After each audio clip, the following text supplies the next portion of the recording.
bakki amnuun itti argamu kun naannoo Oromiyaa godina Booranaa ganda Marmaroo kan jedhamtu Finfinnee irraatii kiiloomeetirii 763 kan fagaattuu fi bal'inaa fi lafteessuma gaariidha.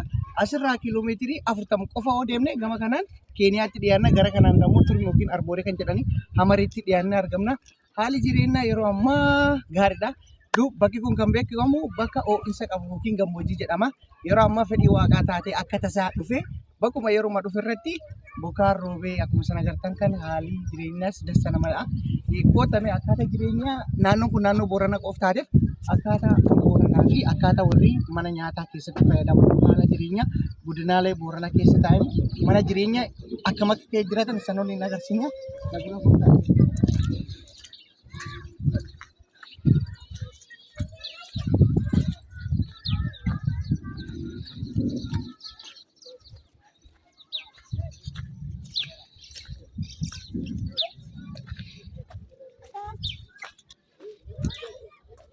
Sana agartan kun amma kushiina yookiin immoo bakka nyaata itti midhaafatanu.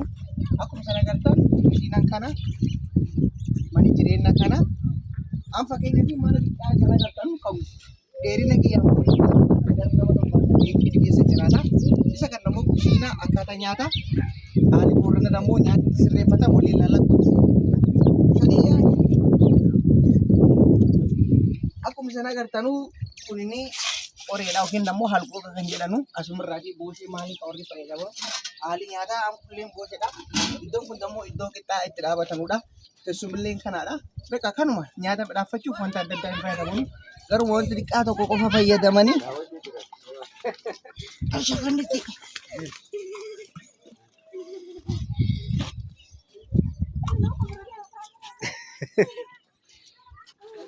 Kun immoo mana jireenyaati. Fakkeenyaatti mana jireenyaa kan keessa inni kun gogaa xiqqaan kaasaa kunini ilma dhiiraa hoo qabaatte inni kun immoo kaasitti taa'udha. Akkuma sana agartan manni kun xiqqaa garuu namoota gara 8-9 keessa jiraata jechuudha. Dhaban jedhanii rakkatan akkuma sana garuu jirtan kun bukaan rooba keessi isa garuu ho'aadha. Kanaafuu mana buuyyoon immoo kan ijaaru abbaa manaa yookiin immoo dhiirsa osoo hin ta'in haadha manaatti ijaaraa aadaa Booranaa keessatti wanta guddaa fudhatama qabuu fi ilmi dubartii tokko yookiin immoo haadhi manaa kabaja ishiin qabdu ulfinni ishiin qabdu jabinni ishee qabdu agarsiisa. Aadaa Booranaa keessatti dubartii jabdu kan jedhan haal kanaan agarran akkuma sana jedhu mana kan keessa nama 8 yookiin immoo 7 jiraata jechuudha. Kanaafuu akkuma sana agartan naannoo guddaa Hawaasaa, Dirreedawaa, Adaamaa fa'aa Finfinnee fa'aa agartan inuma beektanii mana ijaarratee soofaan qabu, TV hin qabu, televezyiinii hin qabu, minxaafii hin qabu, wantoota babbareedoo adda addaa hin qabu jedhee dhukkumaadhaan simata. Inni Booranaa garuu kanumaan jiraatee waaqadhaaf galata kan galchee jiraatuu fi uummata fudhatama qabuuf jaallatama nama dhufe yoo yaadee kan fudhatu dubbiin isa jalqabaas nagaa gaafsi fuudha. Nagaa nageenyi badhaadha baara fayyaa yoo yaadee kan si himatuute haalli Booranaa kana fakkaata. Galatooma jiruuf jireenyi kana fakkaata. Addunyaan bilaashisan hin jedha. Kanaadha. Uummati kun waan isin agartan kun harreen kun godina Booranaa keessatti fudhatama hedduu qabdi bakka. Maaliif naannoon warri jiraatan bishaan waan hin qabneef bishaan immoo harree kanaan gara kiiloomeetirii 17-20 deemanii harreedhaan bishaan kan fidatanii waraabbatanii akka isin agartan jireenyi wanti jira godina Booranaa keessa jiraatu hundumsaa wanta fudhatama qabuuf beeka wanta nama gammachiisuu fi kanaafuu akkuma isin agartan akkaataan uffata Booranaas kana fakkaata.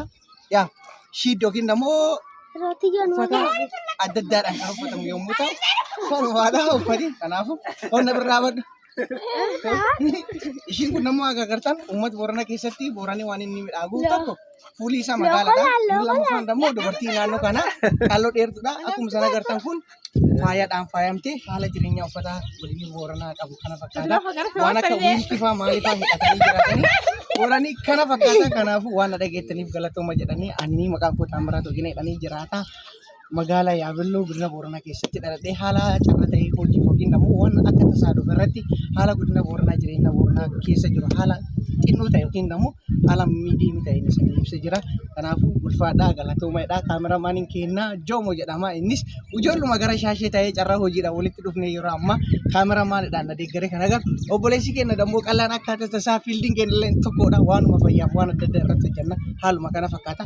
Warroonni sooshaal miidiyaa akka tasaa agartanii Video kan osuma qaamanii dhufinu jireenyuma godina Booranaa akka isin simattuuf sammuun keessan fudhatama qabu isin agarsiisaa galatooma isin jedha jiruuf jireenyi kanaadha.